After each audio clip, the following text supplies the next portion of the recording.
LeBron buzz today. You probably heard something about this regarding his comments to ESPN last night as the King took aim at Charles Barkley's most recent criticism. Evidently, the King has just had enough. He called Chuck a, quote, hater. What makes what he says credible, LeBron asked. Because he's on TV? I'm not going to let him disrespect my legacy like that. I'm not the one who threw somebody through a window. I never spit on a kid. I never had unpaid debt in Las Vegas. I never said I'm not a role model. Ooh. I'm tired of biting my tongue. There's a new sheriff in town, end quote. Charles had his rebuttal on the matter earlier today. Well, I think when you don't like the message, you just kill the messenger. And that still does, some of those things he said about me are correct. That still does not make my message incorrect. I thought he was really whiny and complaining the last couple of weeks, talking about he got no help. I'm like, dude, you just won the championship. And it's the middle of the season, and you're just bashing your teammates. I think that wasn't right.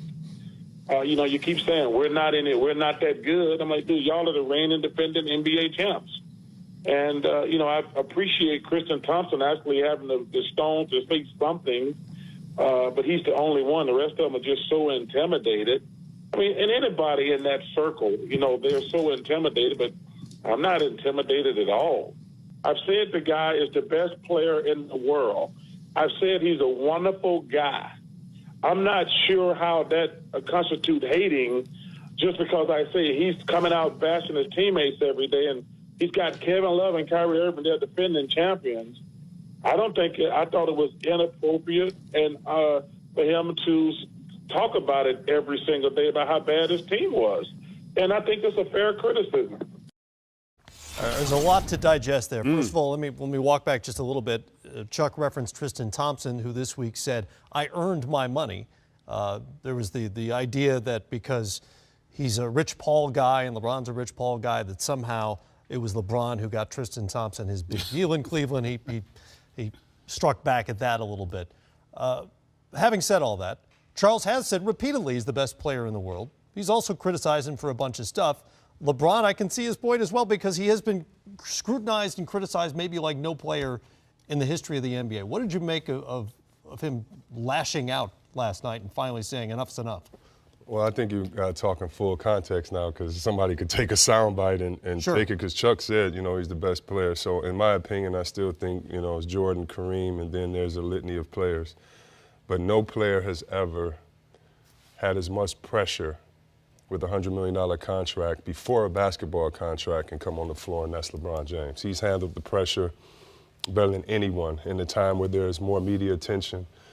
He's done things for players, he's done things for future generations as far as showing them how to bring guys up, let them be educated, let them help you in your business. And so I think all that's great. And I think Chuck had a point as well. Not about necessarily being whiny, that's just how he's describing it, but I think for a lot of guys, we wish we could have played with another Hall of Famer.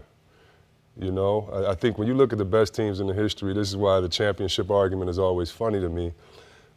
If you don't have 2 Hall of Famers and a Hall of Fame coach or 3 Hall of Famers, you may not have won in the last 30 plus years. Doesn't happen very often. It doesn't happen. So when we start putting the me, the I's in it, it just becomes funny in this team sport.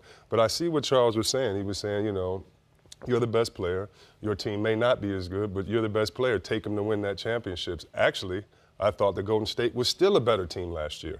I think they're in the same position as they were last year with Golden State. So I get LeBron having fatigue of the media, but with this one with Chuck, it was almost like some of the nicest things Chuck has ever said. Like he's a great player.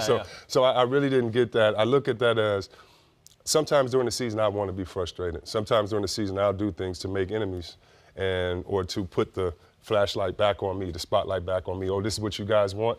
Watch what I do now. Because LeBron has to, if you're a fan, LeBron has to play some great ball now because he just talked this stuff. So, I really don't understand the beef, but I'm glad that where we are, I think LeBron's going to play some great ball, and I think Chuck definitely had some 100% points there. And frustration's at the heart of all this. LeBron James is coming off his own personal first losing month in a full month since 2006. Right. He hasn't experienced this in a while. What do you expect now? What's next with the new sheriff in town? Well, I think, and first of all, I agree with what Chris was saying. I think Charles was right to say that he was whining about the complaining. I would also say that the way LeBron handled it, I didn't like the personal attack, but what he also was trying to do is to get the focus off how bad they played and get his guys to rally around him. Because to your point now, we're not talking about how bad they've been. We're talking about what they're going to do moving forward and what he's going to do. And for a group that's struggling and searching, sometimes that's the best thing that you can have happen. So in some respects, while he attacked them personally, I think the underlying message for LeBron and the Cavs is this could be that rallying cry to kind of get things headed back in the right direction. Because they've been a bad basketball team for the last month. And I see why he's frustrated, because they really have been a bad basketball team. I will say this. I don't like the Tristan Thompson comment because you don't like Tristan's comment, or? I don't like Tristan's comment because if I understand correctly, a reporter went to Tristan and said, hey, LeBron said this. I never remember. And I don't know how that played out. Right, but I'm just saying, said. I never remember hearing LeBron say Tristan's name, right? Right. Okay, so in the streets and at home, whatever, the way to get in between people's family is with rumors, or to say, you know what, Matt, Greg is cool, man, but when he gets here tomorrow, and to me, him even addressing, I earn my money. We know you earn your money. Yeah. So you even addressing that, honoring that statement. If I'm your boy LeBron, I'm like, really? You even gonna entertain that when you know I got you this money? Like, I mean, yeah, you earned it. You earned it, but LeBron put his reputation on the line. Remember, he was holding out and things like that. So little things like that lets me see more where the chemistry is broken than LeBron. He's the he keeps the chemistry. He's the main glue guy. But when you have other guys like this that only won a championship because they played with LeBron, like so. Sure. When you go, I make my money and things like to me, it sounds like you're forgetting where your bread is buttered. And it's not even that important enough of a statement for you to make that statement. So little things like that in the locker room, I don't like. Well, that is a fascinating dynamic, by the way, with Thompson and J.R. Smith, both represented by Rich Paul, who is LeBron's agent and close friend for a long, long time. And there's nothing like that in the NBA. No. Right or wrong. No, there's situations where guys, because power agents have multiple players. Power agents, and they have them on the same team. That does happen. And I've seen scenarios where a powerful agent, you got a rookie that's coming up, and you also represent the star on the team. And so you're going to have leverage to get your young guy what you want to get him. I mean, that's always. That's David Foxhole. What's up, David? That's my man. That's his whole thing. Exactly. That's exactly what I was Using thinking. His clients and doing a great job at it. That stuff happens all the time. That does. And quite frankly, it made sense, right? Because they won a championship. It did. So they needed a guy.